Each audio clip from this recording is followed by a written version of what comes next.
Est-ce qu'on reçoit le Jean-Luc Mélenchon des beaux quartiers? La formule est du président du CRIF hier soir.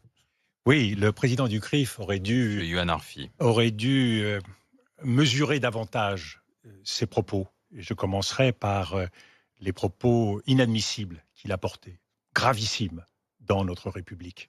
Quand on est président d'une institution aussi importante que celle qu'il préside, on a le devoir de respecter les principes républicains. Et il y a un premier principe dans la République, c'est celui de la responsabilité. Or, il prend le risque d'établir une confusion qui est celle contre laquelle tous ceux qui se battent tous les jours contre l'antisémitisme essayent d'éviter. C'est la confusion entre la politique du gouvernement de Benjamin Netanyahou et l'État d'Israël et la communauté juive. Il y a par ailleurs le refus d'une forme de négationnisme. Tout le monde, tous les Français ont vécu et partagé avec la communauté juive, avec Israël, la souffrance du 7 octobre, le caractère odieux de cet acte terroriste. Eh bien, la souffrance, elle est sans limite. Elle doit aussi se tourner vers les autres qui souffrent. Et c'est le cas aujourd'hui à Gaza. Et donc, ne pas établir cette concurrence entre les souffrances. Deuxièmement, au-delà de ce principe de responsabilité, il y a un principe de vérité.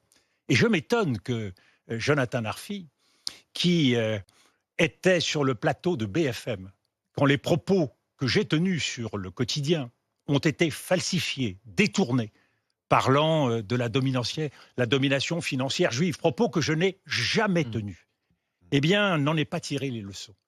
D'autant plus que l'Arcom, qui exerce sa surveillance sur l'audiovisuel, avait mis en demeure BFM et il avait mis en cause et la chaîne et l'invité de la chaîne, et en l'occurrence, M. Jonathan Arfi. Deuxièmement, le conseil de surveillance déontologique des journalistes avait lui aussi condamné ce détournement. Donc, deuxième principe, celui de la vérité. La vérité, elle vaut pour tous, elle ne vaut pas pour quelques-uns. Et lancer ainsi, comme il l'a fait hier soir, une chasse à l'homme, dans un moment de rencontre républicain, devant les représentants du gouvernement, qui évidemment n'ont pas bougé, ils sont habitués à être sermonnés, sans avoir à cœur de défendre pour tous les principes républicains, s'accompagne d'un troisième principe, auquel je tiens beaucoup, et il est au cœur de cet ouvrage. C'est le principe d'humanité. L'humanisme républicain, c'est un devoir pour tous. C'est le nom de votre mouvement d'ailleurs. C'est le nom du mouvement et c'est, je crois, un engagement que nous devons tous prendre. Refuser l'essentialisation, refuser les amalgames. C'est vrai du côté de nos compatriotes musulmans, c'est vrai du côté de nos compatriotes de la communauté juive. Donc, j'incite M. Arfi, dans les fonctions qui sont les siennes, à davantage de vigilance, à davantage de souci de vérité, parce que cela est le devoir qui est le sien dans un moment d'une extrême gravité dans notre pays, où il y a la tentation de rechercher des boucs émissaires, il y a la tentation de critiques qui sont non seulement cruelles, mais qui sont dangereuses. Vous voyez, je suis pris à partie depuis des mois, moi, personnellement, harcelé, menace de mort, mais aussi ma famille, mon fils, mes filles.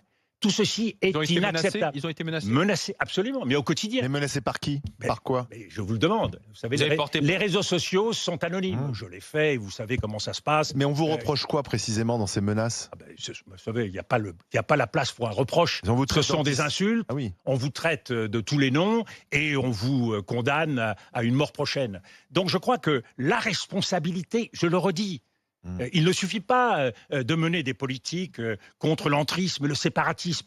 Il faut que chacun d'entre nous s'applique ces règles et ce devoir républicain. Et ça justifie un peu plus, avec cet ouvrage, le combat et l'engagement qui sont les miens.